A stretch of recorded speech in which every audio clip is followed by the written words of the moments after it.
the culture of being a Nashville songwriter is so different, and it's also so supportive, and like it really tries not to be competitive and dog eat dog or anything like that. It's just to me, the Nashville songwriter scene is like the coolest shit ever. I love it. Welcome back to On the Bus with Troy Vollhoffer. I'm very excited for today's show. We're joined by a man who goes by just one name, but has 60 number one hits to that name, Hardy. You know his hits like One Beer and Truck Bed. In 2023, his incredible duet with Lainey Wilson on Wait in the Truck earned Hardy some hardware at the CMAs, where he won, or they won, Musical Event of the Year and Music Video of the Year. He's a very busy man this year with an international tour that runs through September, and his first tour date is right here at Country Thunder today. Join me in welcoming multi-platinum artist and recent dad, Hardy. Hey, thanks for doing this. And it was so funny. First time Michael and I ever did a podcast, it was over COVID, and Hardy's career was just starting off, and Hardy and I sit down and we have this conversation, and it was like, we didn't have so much to talk about because his career was very early in his career, and I just started doing podcasts, so I didn't even know how to really carry the tune at that time. So Michael's leaving my house, and my daughter knows Michael, and it's like, hey, that was really quick, dude. Like, what went on there? And that's when we got and this is we're revisiting it right now. Dude. This is our second go, which with a lot more to talk about now. Man, it's crazy. I feel like time has flown. It feels like yesterday a little bit. Isn't it crazy? Like, I remember buying you for $5,000. No shit. That's awesome, dude. Like, it's pretty cool, right? Yeah, it was cool for me too. Fuck, that was awesome. Check this one out. Talk about a missed bill of being hailed out and not really thinking about it, right? Neil McCoy as a headliner on a B stage on an opening. Like, we used to only do like Thursdays was a soft opening, and then Friday, Saturday, Sunday. Okay. Neil McCoy, direct support, Eric Church. No way. Yes, what sir. Year? Early 2000s? Oh, early 2000s. Yeah. Way early 2000s. Right Damn. after he got his deal. That's crazy. Right after he got his deal. It's so funny, man. I feel like I'm still just like new, but I guess I'm kind of like not now, and I'm already seeing this the second guard, like the new guard, like I can see it already, and it's crazy to me. And I'm like, who is going to be the cat? Who's going to be of these 10 or 15 artists that are about to, the ones that are starting to be on the radio and all the stuff and doing well touring, like who in 2 or 3 more years is going to be like headline one of these things? It's always and sometimes like and sometimes you just don't know. I did this NHL thing in St. Louis. I did it this year and I did it last year, and it's like a puck cancer event, right? Okay. A fundraiser with all the NHL guys, and Dirks plays in it. Okay. And Trevor from Old Dominion. Yeah. We're just bullshitting, having a beer together. And Dirks goes, yeah, man, I start talking about acts. And he's like, man, now we're going to start opening for these guys. Like going from headliner to like direct support situations. And I was like, I don't think you're there yet, man. But I mean, Dirks is never going to be there. Come on. Look, he should never be there. He's amazing. I've thought about this a lot recently, because although I do still feel like my career is just starting again, like seeing the new people come in, and I'm like, man, it's the first time this year really is the first time that I'm like, oh, I'm entering into like sophomore, junior year of school. It's like, it's fucking crazy. Right. It feels, because I've just have felt like the kid, or like me and Morgan and Ern and just whoever, all the Laney, all our tight crew of people who were like the new guard. And now we're kind of a little bit seasoned for the first time. And we're seeing the Gavin Adcocks and Ella Langley and just Zach Top, who's, on fire. And it's like the moment you wake up and you ache and you realize you're starting to get old for the first time, your hangover lasts 2 days or some shit like that. But the cool part about it is like watching an artist grow. Like I watched you grow. I saw you change direction and musically change direction that I thought was so freaking cool. I mean, that's a big chance. Let's talk about that for a second, right? I mean, you go from like writing great country songs to having this moment of where, all right, I'm going to do my thing that really empowers me. Tell me how that went down. Tell me what your thoughts were. How did that come to be? Dude, I've always had it in me, and I think it just took a little time. Early on, songs like Boots and Sold Out, and some of the songs that were like really teetering into the rock world, the biggest thing was they would go over so well live. Like those were the songs, like One Beer Great was the number one. It has all these streams, but like Sold Out blows it out of the water live. Like it reacts so much better live. That really gave me the courage to really dive into the whole rock thing with Mockingbird and the Crow was the first attempt at that. Great record. Thank you very much. Great record. I love it, man. I still think that to this day, of all the things I do, I hope that I have some that blow it out of the water, you know, as far as sales and stuff. But that's such a cornerstone, defining who I am record for me that I hope it lives forever. The lines that are no longer there anymore. Like, I mean, it's a rock and roll record that was verging on a metal record, and you come back into a country tune. I mean, and you can do that live and just make that transition like that, and the crowd eats it up. It never used to be like that. I mean, I just think that I have been so inconsistent even from the beginning that my fans are just like, you know what I mean? Like, we could go straight from a fucking metal. We're going to do it tonight. Right. Straight from something insane, straight into like a country song. And it works because it's just me. And like, I just have always been all over the place, and it works. But I do think that, man, Barbara Mandrell, I was country when country wasn't cool. Yeah. Man, I have never felt more in tune with that sentence than in the last like 4 or 5 years, with like the biggest pop stars in the world wanting to make country records. And it just feels good to be like, yeah, come on over. We've been here for a while. We've been here for a while. Yeah. It feels really cool, man. I mean, everybody now, dude. Even Lana Del Rey, I think, announced that she's doing one.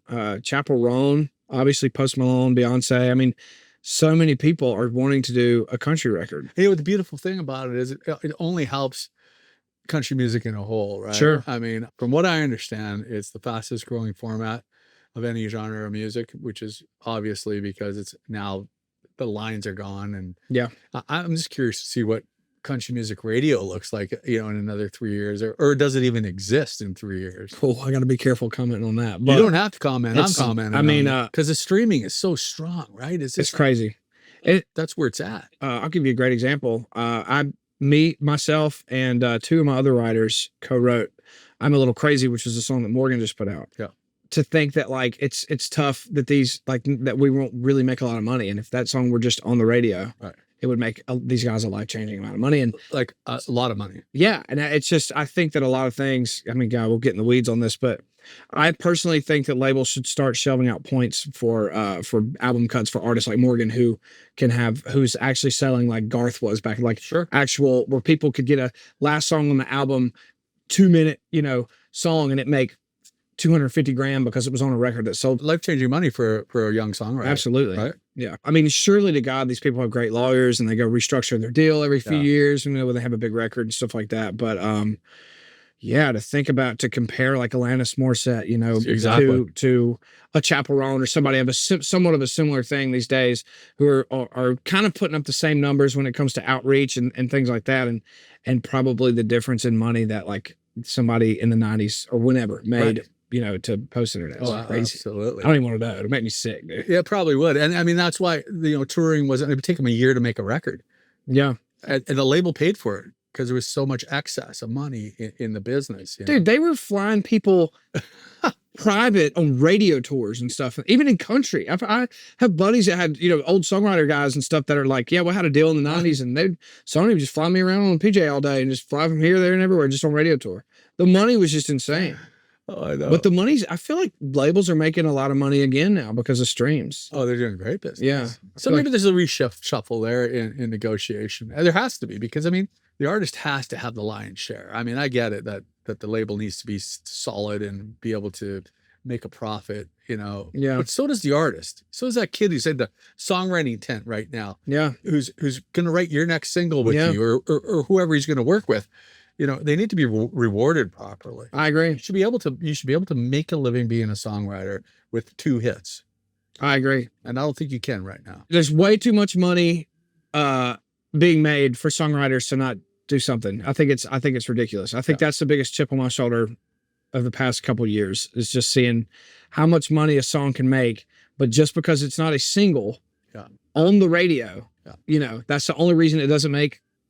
It doesn't pay songwriters 6 figures. Is like ridiculous. Yeah. I don't know if you know this, but because we haven't caught up in a while, but so we implemented the songwriters tent, and we've been expanding it. It's one of the most visited attractions we have on the grounds, right? Awesome. And we got some great songwriters, and they change every day. I don't know who's here today. I'm not sure, but Landers is the master behind it, right? Jimmy the Jet.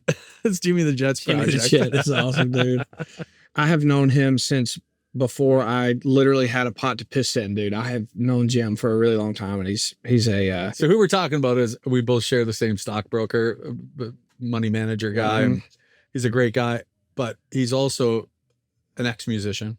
yeah, he's an old drummer, dude. I forget about that. I don't know if drummers are even musicians, but I mean, he was.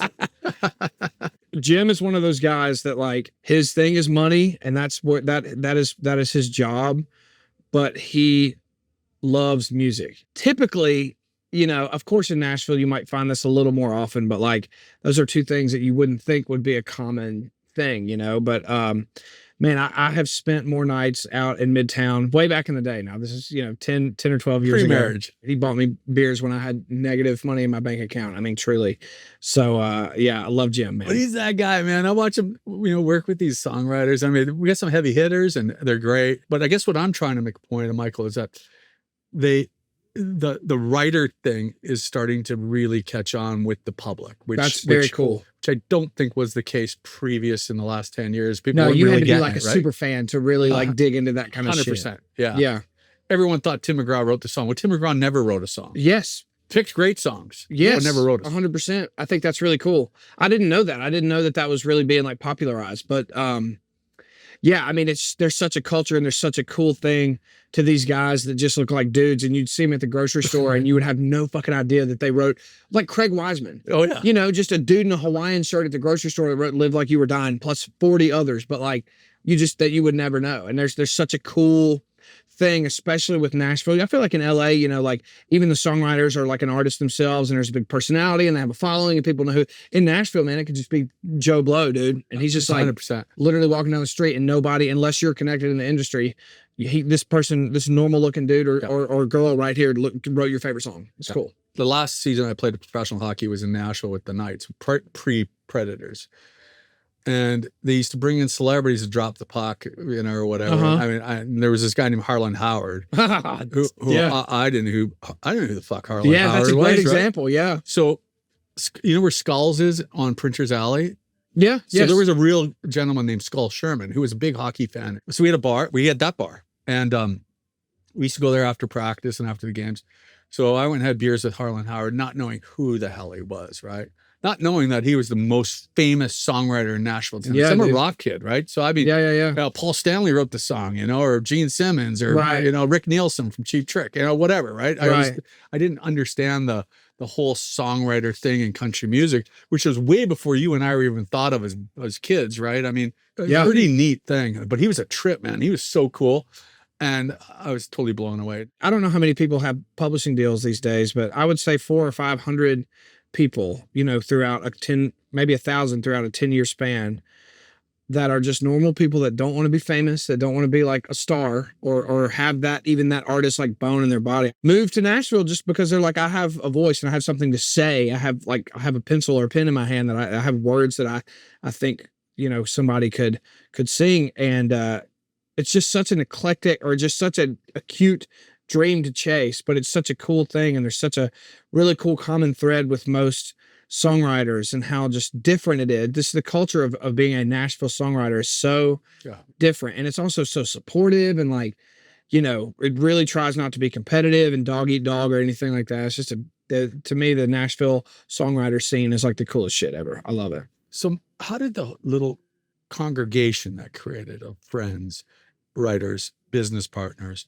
and the big loud side with Morgan and Ern, yourself, how did that come to be? How did that originate? I mean, I would say it was it was definitely like gradual process. I think my biggest pivot moment was shout out to Dane Schmidt, Jordan Schmidt, who's a big songwriter and buddy of mine I've written a lot of my stuff with. Dane called me when he was still working for Tree Vibes, and was like, which was Tyler, FGL's publishing company. And he was like, hey, the guys have been hearing your name a little bit around. I had still nothing. And they were like, they would love for you You hadn't been cut yet. Hell no. Dude, at that point, I had goose egg cuts. I had nothing, dude. But you know, a lot of times, I mean, I see a lot of writers that they won't have the cuts, but they get momentum and they're a good writer, and it just hasn't happened.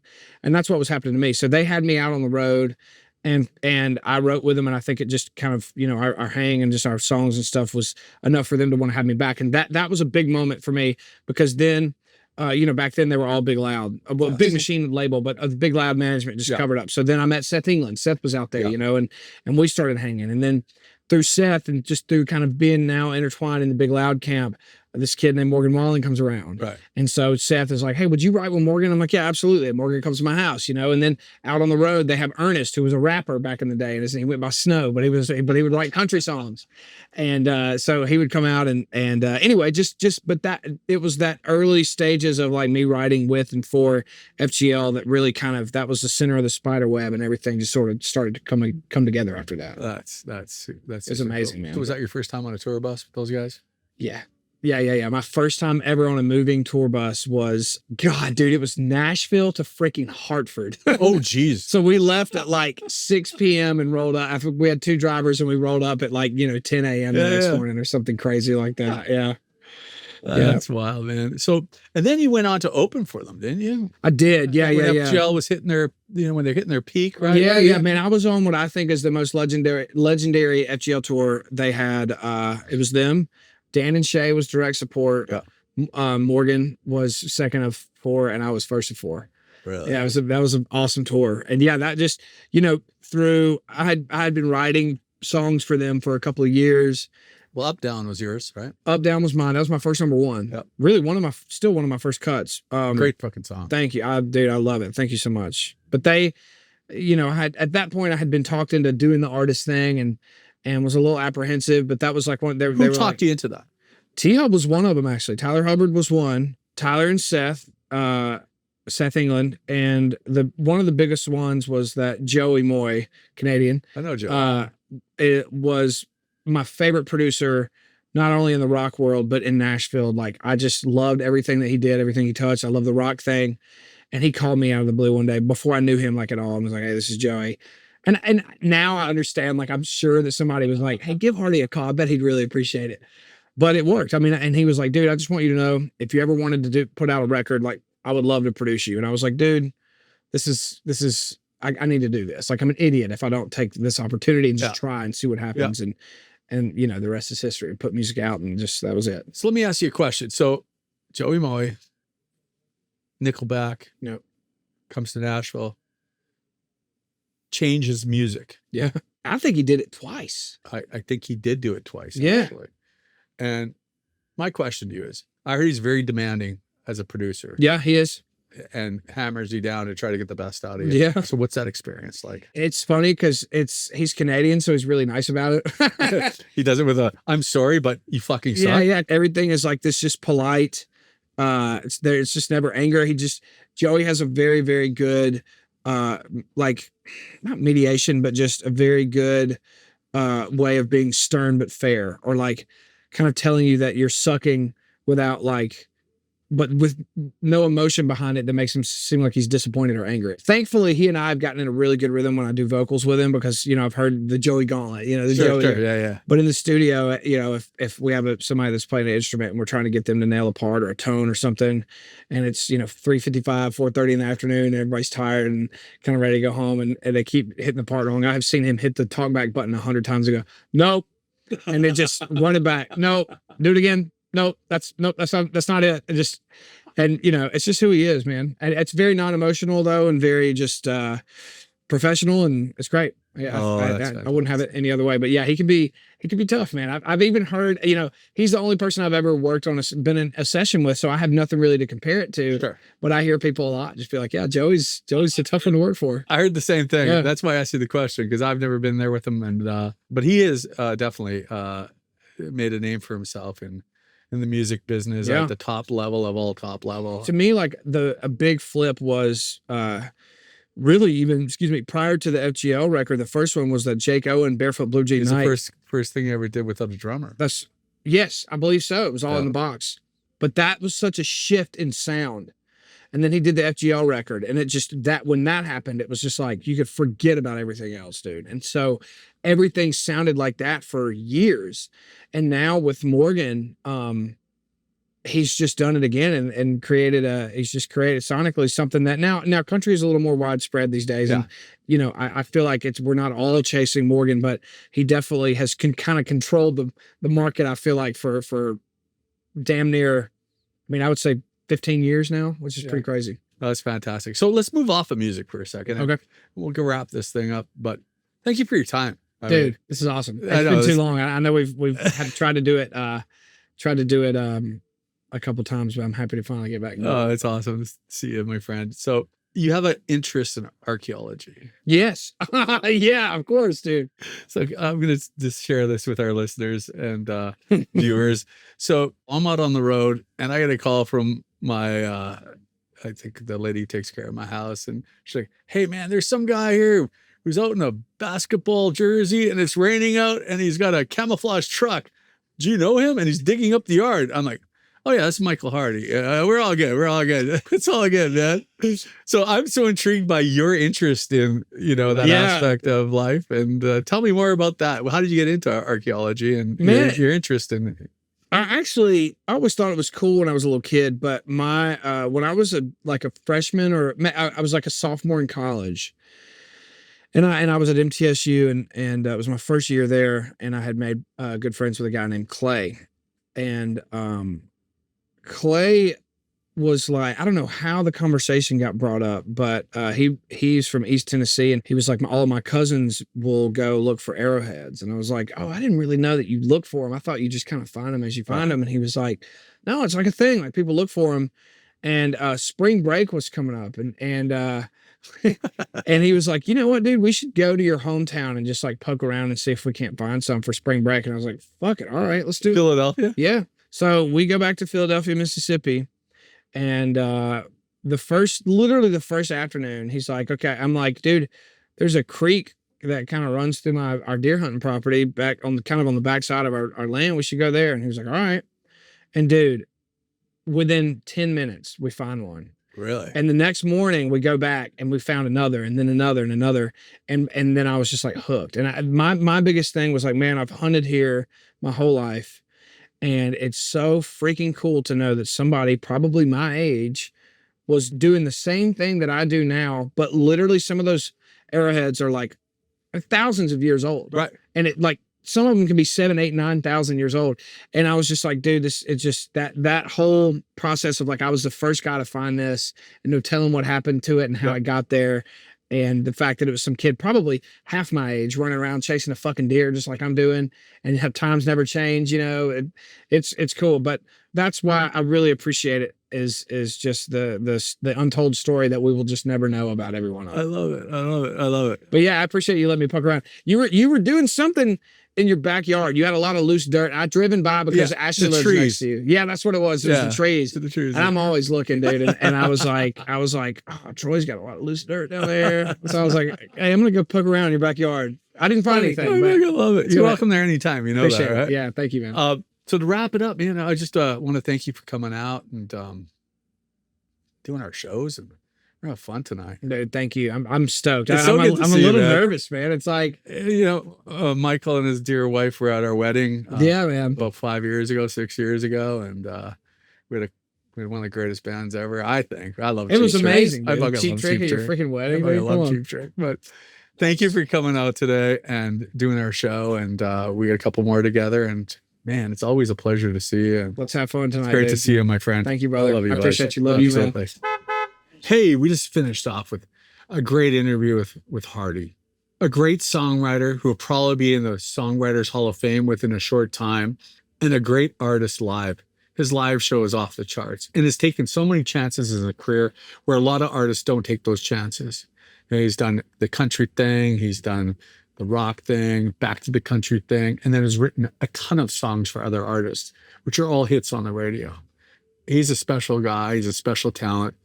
And we just really want to thank him for coming out today and joining us on the Bus with Troy Vollhoffer. As we record this, I'm currently on the road here, just southwest of Phoenix in Florence, Arizona, for Country Thunder. And this is a fun one. We always put together the biggest names in country, but this lineup is unreal. We've got folks like Keith Urban, Justin Moore, Sarah Evans, Hardy, Jake Owen, Bailey Zimmerman, just to name a few. One of the things that the fans I've talked to really enjoy about Country Thunder is the chance to see some of the rising stars in country music. I saw Baker Blankenship on stage this weekend. He totally blew my mind. What a show, originality, it was fantastic. Let's check out some of his music. I'm free.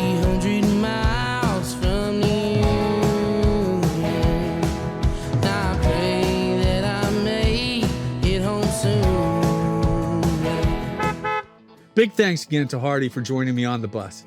He's got a huge year ahead of him, and we wish him all the best. Wherever you're watching or listening right now, there's a very good chance that Hardy is coming your way this summer. Head to hardyofficial.com to see all of the dates of his Jim Bob World Tour. Be sure to follow Country Thunder on all our social platforms at Country Thunder. We have new episodes dropping bi-monthly. Make sure to subscribe to the podcast so you know when the new episodes hit the feed.